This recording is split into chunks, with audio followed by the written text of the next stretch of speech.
नमस्कार दोस्तों, मेरा नाम कविता कुसुम है। मैंने मनोविज्ञान में स्नातकोत्तर किया है। मैं एक काउंसलर हूँ। बहुत सारी मानसिक अस्वस्थता हमने पहले भी चर्चा किया। आज हम चर्चा करेंगे अत्यधिक सोचना, उसके दुष्प्रभाव और उसके बचने के उपाय। ओवर थिंकिंग जिसको बोलते हैं। आज के समय में बहुत से लोग ओवर थिंकिंग यानी अत्यधिक सोचने की समस्या से जूझ रहे हैं। ये आदत न केवल हमारे मानसिक स्वास्थ्य पर नकारात्मक प्रभाव डालती है, बल्कि शारीरिक स्वास्थ्य पर भी इसका असर अच्छा नहीं होता। आइए समझते हैं अत्यधिक सोचने के क्या दुष्प्रभाव है और इससे बचने के लिए क्या क्या उपाय किए जा सकते हैं। ओवर थिंकिंग के दुष्प्रभाव: मानसिक तनाव और चिंता। बार बार एक ही बात सोचने रहने से व्यक्ति तनाव और चिंता का शिकार हो जाता है। नींद की समस्या: अत्यधिक सोचने से नींद प्रभावित होती है, जिससे इंसोमनिया जैसी समस्या हो सकती है। निर्णय लेने में कठिनाई: जब दिमाग में बहुत अधिक विचार चलते रहते हैं तो सही निर्णय लेना मुश्किल हो जाता है। स्वास्थ्य पर असर: ओवर थिंकिंग के कारण सिर दर्द, हाई बीपी, अपच, इंडाइजेशन जिसको बोलते हैं, थकान जैसी समस्याएं हो सकती है। खुशियों की कमी: जब दिमाग में हर समय चिंताओं और समस्याओं से घिरा रहता है तो व्यक्ति अपनी खुशियों के आनंद नहीं ले पाता।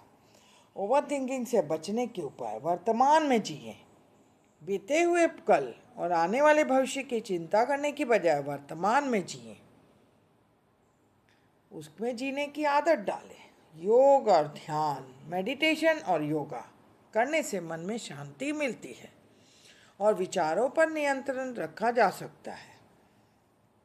सोचने का समय तय करें। दिन भर सोचते रहने की बजाय किसी निश्चित समय पर ही अपनी चिंताओं का विचार करें। लिखने की आदत डालें। जब बहुत अधिक विचार आने लगे तो उन्हें कागज पर लिखें। इससे दिमाग हल्का महसूस करेगा। सकारात्मक दृष्टिकोण अपनाएं। हर समय का हल होता है, इसलिए नकारात्मक सोच की बजाय समाधान पर ध्यान दें। रुचि के कार्य करें। मनपसंद कामों में व्यस्त रहने से अनावश्यक सोचने की आदत कम होती है। फिजिकल एक्टिविटी करें। रोजाना टहलना, एक्सरसाइज करना, किसी खेल में भाग लेना मानसिक शांति के लिए फायदेमंद होता है। परिवार और दोस्तों से बात करें। अपने विचारों को दूसरों के साथ साझा करने से मन का बोझ हल्का होता है। ओवर थिंकिंग कई एक बार असुरक्षा, आत्मसंदेह जैसी चीज़ों से भी होता है। स्ट्रेस और एंजाइटी मामूली स्ट्रेस में भी आदमी ओवर थिंकिंग करता है। गलती के लिए अपने आप को समझना ना कि मैंने गलती किया, उसके लिए भी ओवर थिंकिंग होता है कि मैंने रॉन्ग डिसीजन लिया, मैंने सही निर्णय नहीं लिया। सेल्फ कंट्रोल, कई एक बार सेल्फ कंट्रोल भी करना चाहिए। आत्मसम्मान की कमी होती है तब भी ओवर थिंकिंग होता है। असुरक्षा की भावना रहे या किसी दुखद भविष्य को सोचकर मनुष्य ओवर थिंकिंग करता है। सोशल मीडिया पर भी ज़्यादा रहने से ओवर थिंकिंग होता है। स्ट्रेस, डिप्रेशन, एंग्जाइटी, ध्यान केंद्रित ना होना, नेगेटिविटी, चिड़चिड़ापन, लेजीनेस, यह सब ओवर थिंकिंग से होता है। नींद भी कम आती है, घबराहट और बेचैनी, आत्मसंदेह। आजकल की भाग दौड़ भरी जिंदगी और एक दूसरे से आगे निकलने की होड़ में लोगों को इतना तनाव दे रहा है कि इसका असर फिजिकल प्रति या मेंटल पे होता है। इससे मेंटल प्रॉब्लम भी हो जाता है। कभी कभार मेंटल दुखी रहता है, मानसिक रूप से इंसान दुखी रहता है, या फिर ओवर थिंकिंग होता है, क्योंकि हर एक को लगता है मैं इस होड़ में कहाँ हूँ। कभी कभार परिवार की जिम्मेदारियाँ से भी मनुष्य को ओवर थिंकिंग होता है। कभी कभार मनुष्य को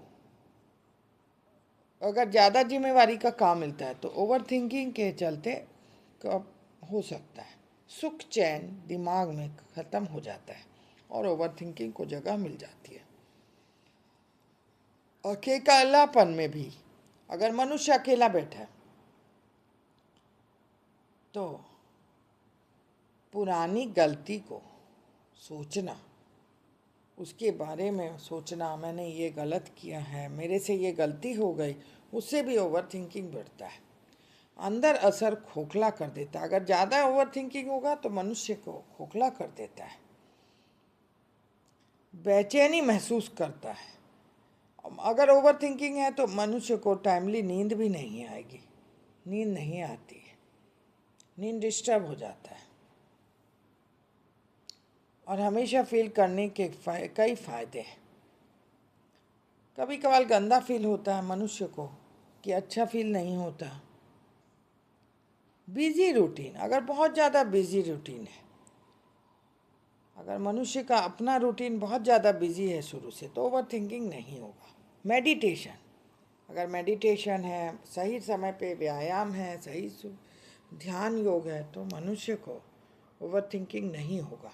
डायरी लिखना, मनुष्य को हमेशा एक डायरी लिखना चाहिए जिसमें वह अपना कभी कभार दुखद घटनाओं को भी लिखे, जिससे मनुष्य के मन हल्का हो जाता है। अगर कोई दुखी मन लग रहा है तो डायरी में लिख ले कि मनुष्य का मन हल्का हो जाता है। हेल्दी फूड, ओवर थिंकिंग को कम लगता है। अगर ओवर थिंकिंग ज़्यादा है तो हेल्दी फूड लेने से मनुष्य को सही समय नींद आ जाती है और ओवर थिंकिंग से बच जाता है। ओवर थिंकिंग कब होता है और इससे क्या नुकसान होता है ये पता ही नहीं लगता।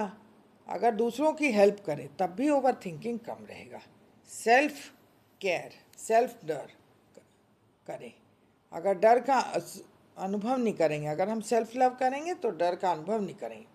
ध्यान केंद्रित करना, पॉजिटिव थिंकिंग, अगर पॉजिटिव थिंकिंग है तो ओवर थिंकिंग भी कम होगी। अगर होगी भी तो अच्छे चीज़ों के लिए।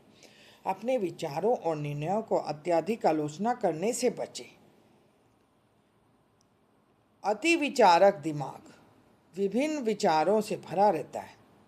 अगर बहुत ज़्यादा विचार है तो विभिन्न विचार आता है, कभी अच्छा भी आता है, कभी न्यू प्लानिंग करें लाइफ में, खुद को व्यस्त करें।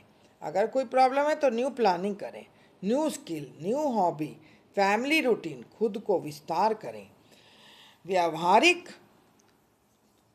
कृति या ध्यान, व्यायाम और रचनात्मक गतिविधियां करें। सार्थक रिश्तों को घोषित करें। ज़्यादा सोचना स्वाभाविक कार्य है, लेकिन एक बिंदु ऐसा होता है कि मानसिक स्वास्थ्य के लिए बुरा हो जाता है।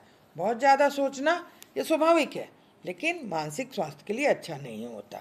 ओवर थिंकिंग एक आम समस्या है, लेकिन इससे सही तकनीक और आदतों से नियंत्रित किया जा सकता है। अपने विचारों को दिशा देना, वर्तमान में सीखना और शांति और सुखी का जीवन का रात ले। सोच नियंत्रित रखें, सकारात्मक तरीके से जीने का प्रयास करें, हमेशा पॉजिटिव थिंकिंग रखें और ज़िंदगी के प्रति हमेशा हर्षो उल्लास रहें और हमेशा नए नए हॉबी करें ताकि ओवर थिंकिंग से बचें। अपना सही समय, सही वक्त, सही जगह पर उपयोग करें। व्यायाम, मेडिटेशन भी करें। ओवर थिंकिंग कब करें?